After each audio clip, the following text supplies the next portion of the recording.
কি হলো, কি গাড়ি দাঁড় করিয়েছেন কেন? দেখুন দেখুন, আমার বাবা অ্যাক্সিডেন্ট হয়ে পড়ে আছে। আপনি যদি আপনার গাড়িটা করে কাইন্ডলি হসপিটালে পৌঁছে দেন আমার বাবাকে।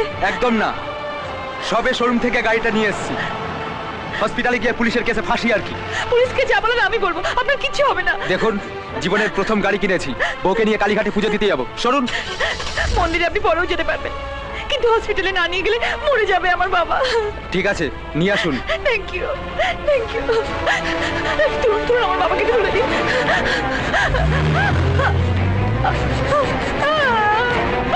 এই নামা নামা নামা।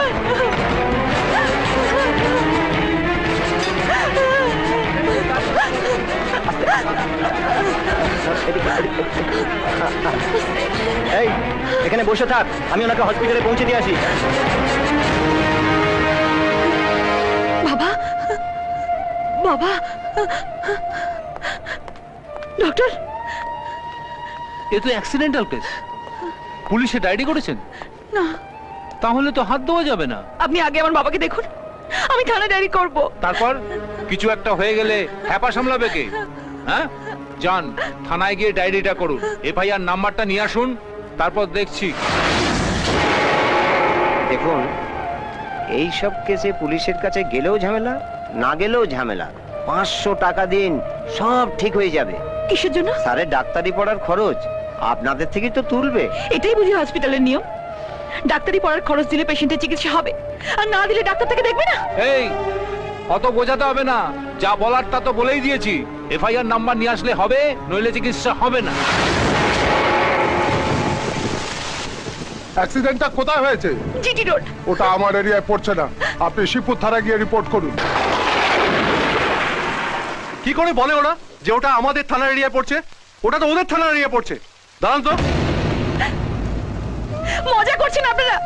হসপিটাল থেকে থানায় পাঠাচ্ছে, থানায় গেলে আরেক থানায় পাঠাচ্ছে। আমার বাবা ওদিকে মরতে চলেছে, আর আপনারা আমাকে এক থানা থেকে আরেক থানা দৌড় করাচ্ছেন। লজ্জা করে না আপনাদের? 1000 টাকা লাগবে। এফআইআর না হলে ডাক্তার আপনার বাবাকে দেখবে না, আর টাকা না দিলে এফআইআর হবে না। আপনি ঠিক করুন কি করবেন।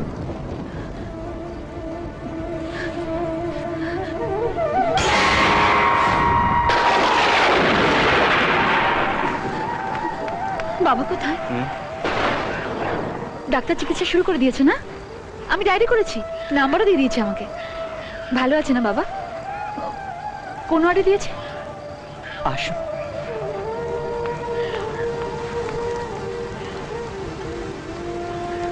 ওই যে আপনার বাবা।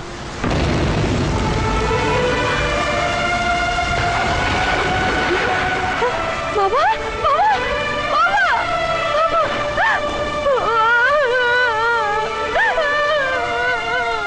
আমি অনেক করে বলেছিলাম, ওরা ডেড বডি ভেতরে রাখতে দিল না, বাইরে বের করে দিল।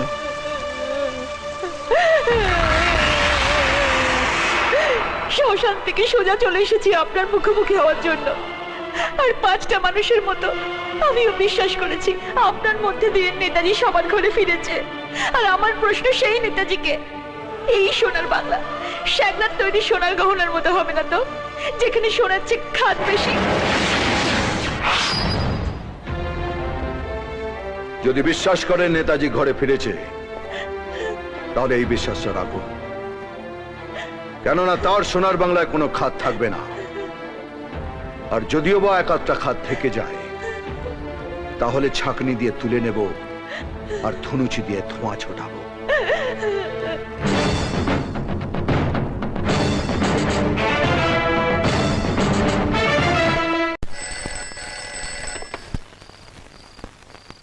হ্যালো স্যার, জিটি রোডের উপর একটা বেআইনি মাল ভর্তি ট্রাক ধরা পড়েছে। আটকে রাখো, আমি এক্ষুনি আসছি।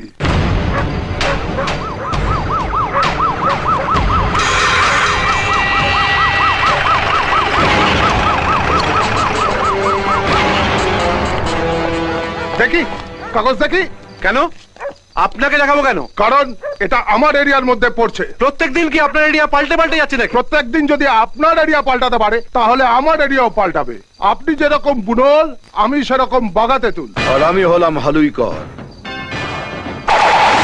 দুটোকে মিশিয়ে চাটনি বানাবো।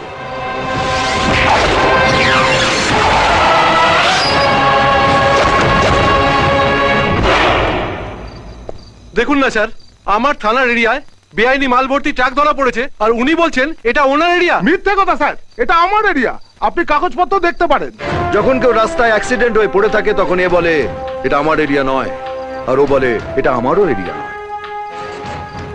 আর যখন বেআইনি মাল ভর্তি ট্রাক ধরা পড়ে তখন 2 থানার অফিসার দৌড়ে আসে ট্রাকটাকে বগল দাবা করে নিয়ে যাবে বলে। মালের কি মহিমা, তাই না? দুজনেই যখন এসে পড়েছেন তখন মালটা দুজনেই ভাগ করে নেবেন। ডালা খোলো। বলছি sir.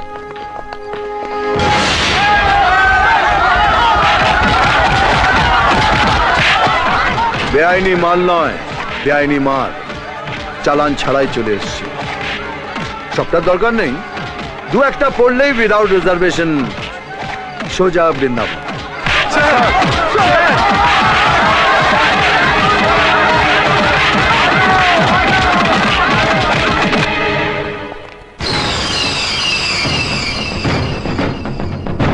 Good evening sir. Good না ব্যাড সেটা আমার কথা শেষ হওয়ার পর জানা যাবে। যদি আমার প্রশ্নের ঠিকঠাক উত্তর পাই তাহলে গুড, নইলে ভেরি ব্যাড ডক্টর। অ্যাক্সিডেন্টাল পেশেন্টকে হসপিটালে নিয়ে আসা হলে ডাক্তারের প্রথম কর্তব্য কি? তার চিকিৎসা করা, না তার বাড়ির লোককে ডায়েরি করার জন্য থানায় দৌড় করানো? অ্যাক্সিডেন্টাল কেস হলে আগে পুলিশে ডায়েরি করতে হবে, এটাই নিয়ম স্যার। আর হাতে 500 টাকা ধরিয়ে দিলে কোনো নিয়ম নেই, সব সাল্টে দেবেন, তাই তো? আপনি এমন একটা দেশে জন্মেছেন যেখানে ফাটা কেষ্ট আগে থেকেই জন্মে বসে আছে। আপনার জন্য আর এটা গুড রইল না, ভেরি ব্যাড। আপনার ব্লাড গ্রুপ কি? হ্যাঁ, এ স্যালাইন ওয়াটার, অক্সিজেন আর এ ব্লাড গ্রুপের ব্লাড নিয়ে আসুন। কি হবে স্যার? আপনাকে পেঁদানোর পর কোনটা আগে লাগবে সেটা বুঝতে পারছি না, তাই সবকটাই হাতের কাছে রাখছি। সরকার নিয়ম করেছে যাতে আপনারা কোনো ঝুটমুট কেসে ফেঁসে না যান। আর আপনারা কি করছেন? সেই নিয়মের গোড়া থেকে চারা গাছ বার করছেন ডাক্তারি পড়ার খরচটা তোলার জন্য। এই চারা গাছ যদি আসল গাছ থেকে 1 ইঞ্চিও বেড়ে যায় না, তাহলে উপর থেকে ছেঁটে দেব। আর যদি তার থেকেও বেশি বেড়ে যায় তাহলে একদম গোড়া থেকে ছাঁটিয়ে দেব। এটা সাকরাত তৈরি সোনার গয়না নয়, মুখ্যমন্ত্রীর গড়া সোনার বাংলা, যাতে এক টুকরো খাত থাকবে না, পুরোটাই সোনা।